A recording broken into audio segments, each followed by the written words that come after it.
கழக நிறுவன தலைவர் பாரத ரத்னா புரட்சி தலைவர் டாக்டர் எம்ஜிஆர் அவர்களின் 109வது பிறந்தநாள் விழா தமிழக அனைவருக்கும் மகிழ்ச்சி தரும் ஒரு பொன்னான நாள். சட்டமன்ற பொதுத் தேர்தல் 2026 அனைத்து இந்திய அண்ணா திராவிட முன்னேற்ற கழக முதற்கட்ட தேர்தல் வாக்குறுதிகள். தமிழ்நாட்டின் 17வது சட்டமன்ற பேரவைக்கான பொது தேர்தல் விரைவில் நடைபெற உள்ளதை முன்னிட்டு மக்கள் நலன் ஒன்றை மட்டுமே குறிக்கோளாக கொண்டு செயல்பட்டு வரும் அனைத்து இந்திய அண்ணா திராவிட முன்னேற்ற கழகத்தின் சார்பில் அளிக்கப்படும் முதல் கட்ட தேர்தல் வாக்குறுதிகள். வாக்குறுதி எண் 1, மகளிர் நலன் குலவிளக்கு திட்டம். சமூகத்தில் பொருளாதார சமநிலையை உருவாக்கிட குலவிளக்கு திட்டத்தின் மூலம் அனைத்து குடும்ப அட்டைதாரர்களுக்கும் ஒவ்வொரு மாதமும் உதவித்தொகையாக ரூபாய் 2000 வழங்கப்படும். இத்தொகை குடும்ப தலைவியின் வங்கி கணக்கில் செலுத்தப்படும். வாக்குறுதி எண் 2, ஆண்களுக்கும் மகளிருக்கும் கட்டணமில்லா பேருந்து பயண திட்டம். நகர பேருந்தில் பயணம் செய்யும் ஆண்களுக்கு கட்டணமில்லா பேருந்து பயண திட்டம் செயல்படுத்தப்படும்.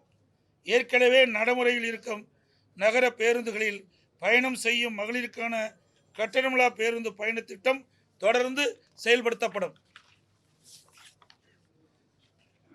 அறிவிப்பெண் 3, அனைவருக்கும் வீடு. அம்மா இல்லம் திட்டம். அம்மா இல்லம் திட்டம் மூலம் கிராமப்புறங்களில் குடியிருப்பதற்கு சொந்த வீடு இல்லாதவர்களுக்கு அரசே இடம் வாங்கி கான்கிரீட் வீடுகள் கட்டித்தரப்படும். அதேபோல நகரப்பகுதியில் சொந்த வீடு இல்லாதவர்களுக்கு அரசே இடம் வாங்கி அடுக்குமாடி வீடுகள் கட்டி அம்மா இல்லம் திட்டம் மூலம் விலையில்லாமல் வழங்கப்படும். அதை போலவே ஒரே குடும்பத்தில் வசிக்கும் பட்டியலின மக்கள் அவருடைய மகன்கள் திருமணமாகி தனி குடித்தனம் செல்கின்ற போது அரசே இடம் வாங்கி அவர்களுக்கு கான்கிரீட் வீடுகள் கட்டித்தரப்படும்.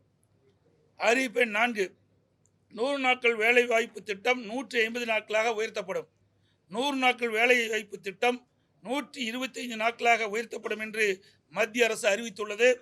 கிராமப்புறங்களின் வளர்ச்சிக்கான இத்திட்டம் 150 நாட்கள் வேலைவாய்ப்பு திட்டமாக உயர்த்தப்படும். அறிவிப்பெண் 5, அம்மா இருசக்கர வாகனம் வழங்கும் திட்டம். மகளிருக்கு ரூபாய் 25,000 மானியத்துடன் 5 லட்சம் மகளிருக்கு அம்மா இருசக்கர வாகனங்கள் வழங்கப்படும். தேர்தல் அறிக்கை தயாரிக்கும் குழு மண்டல வாரியாக பலதரப்பட்ட மக்களை நேரில் சந்தித்து அவர்களின் கோரிக்கை மனுக்களை பெற்றுள்ளனர்.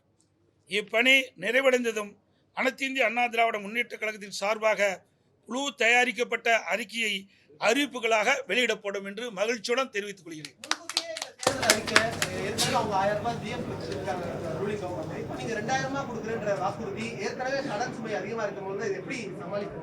அவர்களுக்கு திறமை இல்லை, எங்களுக்கு திறமை இருந்தது. நாங்கள் ஆட்சி செய்கின்ற பொழுது 5,18,000 கோடி தான் கடன் இருந்தது. எந்த சூழ்நிலை ஒரு ஆண்டு கொரோனா காலத்தில் கூட அரசுக்கு வரி வருவாய் இல்லாத நேரத்தில் கூட கொரோனாவுக்கு 40,000 கோடி செலவு செய்தோம். நாங்கள் திறமையாக நிதி கையாண்டு நிதி சுமை இல்லாமல் நிதி சுமை குறைவாக இருக்கின்ற சூழ்நிலை நாங்கள் உருவாக்கி தந்திருக்கிறோம்.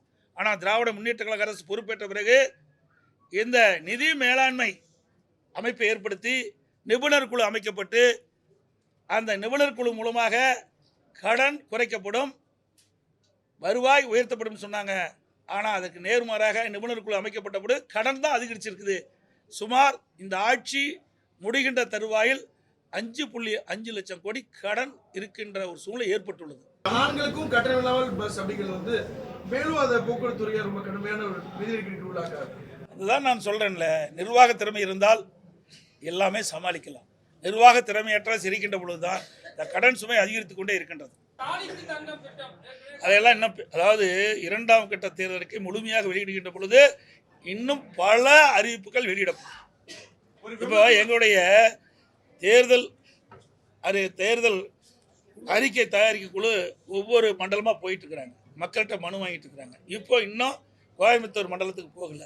அங்கே போய் பலதரப்பட்ட மக்களையும் சந்தித்து அவருடைய கருத்துக்களை விண்ணப்பம் மூலமாக பெற்று அதையெல்லாம் சேகரித்து அந்த அறிக்கையாக தயாரிக்கப்பட்டு அது ஆய்வு செய்யப்பட்டு அதை அடிப்படையில் மக்கள் என்னென்ன நினைக்கின்றார்களோ அதை எங்களுடைய தேர்தல் அறிக்கையில் இடம்பெறும்.